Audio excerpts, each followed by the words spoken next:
Morning everyone. Welcome back to today's session class. Today, on behalf of Monica Center, I Subodhu Ome, welcome to again. So far we learned up to the topic of Ohm's law. Today, I'm going to revise again what we learned still now. First of all, we learned what is electricity. So what is electricity? Electricity is nothing but of source of energy. After that, we learn what is electric charge. What is electric charge? Electric charge is nothing but of flow of electrons in a particular circuit, and it's denoted with the letter of Q. Electric charge can be divided into two parts. As you know that positive charge is called proton and negative charge is called electrons. What is the charge of the proton? That is 1.6 into 10 to the minus 19 coulombs. And what is the charges of electron? That is minus 1.6 into 10 to the minus 19 coulomb. Remember that I already mentioned you that this minus sign is indicate it's a negative charge, and this minus sign is not applicable while you have to solve any numerical maths with that formula of Q equal to number of electrons. So 1 coulomb electric charge, how many number of electrons can flow? That is 6.25 with a multiple of 10 to the 18 number of electrons can flow in a particular circuit. After that, what is the SI unit of coulomb? SI unit of coulomb is SI unit of electric charge is coulomb and is denoted with the letter of capital C. After that, we learn electric current. What is electric current? Electric current is nothing but of flow of charges and it is denoted with the letter of capital I. So what is electric current? I is equal to Q upon D. What is Q? Q is electric charge and D is temperature. And what is the unit of electric current? That is ampere. Ampere is denoted with the letter of capital A. A famous physician, that is Henry Marie Ampere, a French physician in the year of approximately 1775. He discovered the electric current. As the honor is named, the unit of electric current is ammeter. The instrument which measurement the electric current name is ammeter, that is denoted with the letter of capital A, and it's always connected in a series connection, and it's a low resistance. So what is 1 ampere? 1 ampere is nothing but of 1 coulomb per second. Look at the picture here.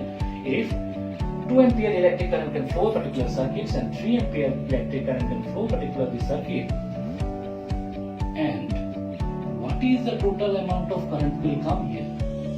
It is nothing but of 5 ampere. If you change the direction of electric current, so how much total amount of current will come here? That is why? Because in opposite direction it should be a subtraction sign. That means electric current has a particular direction, but it never will follow the vector law. So that's why it is called scalar quantity, but exactly it is called tensor quantity. After that we learn that is called electric potential differences. Electric potential difference is denoted with the letter of V. V is equal to work done upon by electric charges. So what is the unit of electric potential difference? That is volt. It's famous Italian physicist Alessandro Volta. On the honor his name, the unit of potential difference is. So what is 1 volt? 1 volt is nothing but of 1 joule per coulomb. So we can find out this formula is W is equal to V with the multiple of Q. That is V into Q. What is the unit of work? That is joule. The instrument which measurement the electric potential difference name is voltmeter, and it's always connected into parallel connection. That's why it's a high resistance. And after that we learn what is circuit diagram. As you remember it, circuit diagram nothing but of all the components be connected in a circuit. There are two kind of circuits. One is open circuit and another is closed circuit. What is open circuit? When there is no supply of current, that is switch off, that is called open circuit, and when the supply of electric current flow a particular circuit, that is called closed circuit, where switch is on, that is electrons can flow, or you can say that charges can flow on a particular circuit. After that we learn the combination of electric current and the electric potential difference. A famous physician, George Simon Kuhn, he was a German physician. Approximately in the year of 1826, he discovered a law, that is potential difference is directly proportional to the electric current. That is V is proportional to the electric current. Look at the diagram here. Whenever voltage increase in a circuit, automatically flow of charges, that is nothing but electric current will decrease. Voltage decrease, nothing but the flow of electric current can decrease. This relationship studied by the George Simon Ohm in the year of 1826. That's why, as the honor of his name, his law name is Ohm's law. Ohm's law described that potential difference V is proportional to the I. So V is equal to a constant proportional symbol that is called resistance, that is R. So R is equal to V upon I. What is the unit of resistance? That is Ohm. And it is symbol of Greek omega watts. So what is 1 ohm? 1 volt per ampere is called 1 resistance. So it's presenting a graph that is called VI graph. If voltage increase, automatically current also.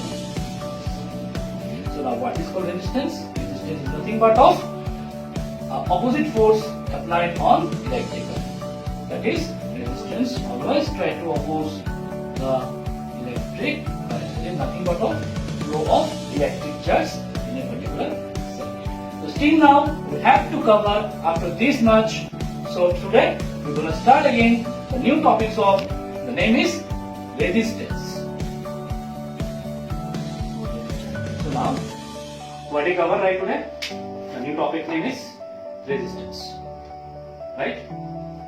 So now do you remember what resistance in a circuit?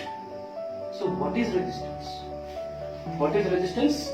Resistance is nothing but of control the flow of current. That is, resistance try to oppose the electric current. It's apply external force by which it will oppose the electric current. As per Ohm's law, we learn resistance R is equal to V upon by I. What is V? V is the potential difference, and what is I? I is the electric current. And what is the unit of resistance? That is Ohm. Now, the resistance is measurement with the instrument. It's called variable resistance. Whenever it changes the resistance, we have to measurement with the instrument name is rheostat. So now, what is the function of resistance? The function of resistance is it's control the flow of amount of current. That means if resistance is inverse relationship with the electric current. If resistance increase, current decrease. If current decrease, resistance decrease. Now, we will study what are the factors affecting the resistance of a conductor. What are the factors affecting the resistance of a conductor? So as far we learn what is resistance? Resistance of a conductor is the property of a conductor to oppose the flow of electric charge. To oppose the flow of electric charge. So now what are the factors affecting the resistance of a conductor depends? Let us consider with the small activity with the force circuit. Look at the diagram here. There are total 4 diagrams here. The case number 1. In case number 1, take a small electric circuit where it connecting with electric battery, key, ammeter, and also it's connecting with the nichrome wire, thickness nichrome wire. And if the length of a wire is denoted with the L, when the supply of current would enter the circuit name is I1. Case number 2. In the case number 2, we double the length of the nichrome wire but keep the thickness same. We just double the wire but keep the thickness should be same. We just double the length. So when you measure the reading, you will notice that in case number 2, the current is half of the current measured exactly original the circuit. That's why your length is increased, current automatically decrease. That's half of the current in case number 2. Now come to case number 3. Case number 3. Same to same, but we are changing the thin of a nichrome wire in case number 3. So in case number 3, just increasing the thickness of the wire without changing the original length, that is L. If you increase the thickness of the wire, it simply means we are increasing the cross section area. This is like a cross section. This cross section area. This is increasing the cross section area. It should be denoted with the letter of A. Cross section area of A. So we have to measure that how much current will increase. We have found that the current I2 is greater than the current I1. Now come to the case number 4. In case number 4, we are using the copper wire instead of nichrome wire. Now the length and the area of the cross section should be same as the original wire, but the material has, and when you measure the current, you will find out that the current I3 is more greater than compared to the current I2. So as per the conclusion, what do you find out? What are the factors affecting the resistance of a conductor depends? Number 1, if current is inverse relationship to the length of a wire. If length increase, current flow of charges is decreases. Simultaneously, current is inversely relationship with the resistance. That means if current increase, resistance decrease. If current increase, resistance inverse relationship. So simultaneously find out that resistance and length are direct relationship. If resistance increase, then length of wire also increase. If the length of the wire is compared to the thin wire. Automatically another factors we find out. If current is in direct relationship with the cross section area of the cross section area of a conductor, so automatic resistance is inverse relationship as current and resistance are inverse relationship. Simultaneously, resistance also inverse relationship with the area of the cross section of a conductor. So combining the equation 1 and 2, what do you find out? Resistance is directly proportional to the length of a wire and inverse relationship with the area of the cross section. So R equal to, we are applying here a constant term, that is name is resistivity. The symbol name is rho. So resistivity, or it's called specific resistance, is equal to Ra upon L. What is the unit of resistivity? That is ohm meter. And what is the reciprocal of resistance? It's called Siemens. S-I-M-E-N, Siemens. So reciprocal of resistivity name is Siemens. So what is the unit? Ohm meter to the power -1. So here what you learn, that resistance nothing but of control the flow of current, and that's why resistance is inverse relationship with the electric current. And what are the factors affecting the resistance of conductor? Number 1, length of a wire. Number 2, area of the cross sections of the conductor. Number 3, effect of the nature and material of the conductor. And number 4, effect of the temperature. So combining these two equations, we will find out that resistance is equal to a constant proportional term, that is name is resistivity, with the length and area of the cross sections. So rho is equal to, that is specific resistance or resistivity, is equal to Ra upon L. This is called specific resistance or called resistivity. Is it clear, everyone? Is it clear?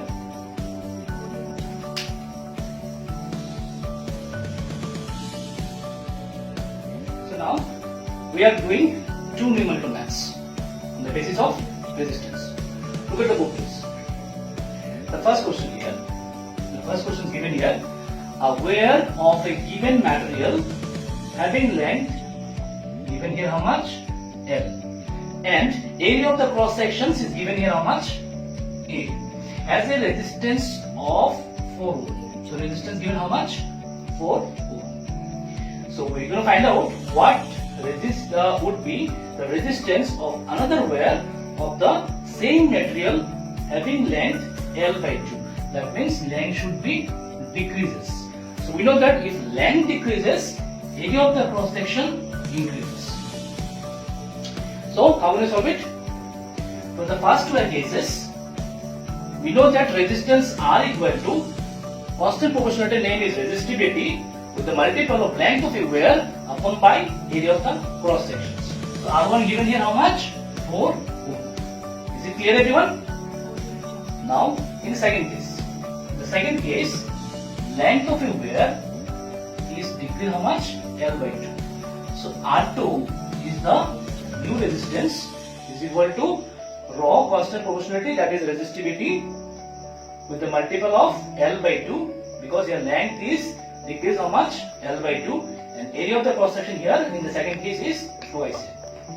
So look at here, 2 to the how much? 4. 1 by 4, and this part we have to find out, that is nothing but of R.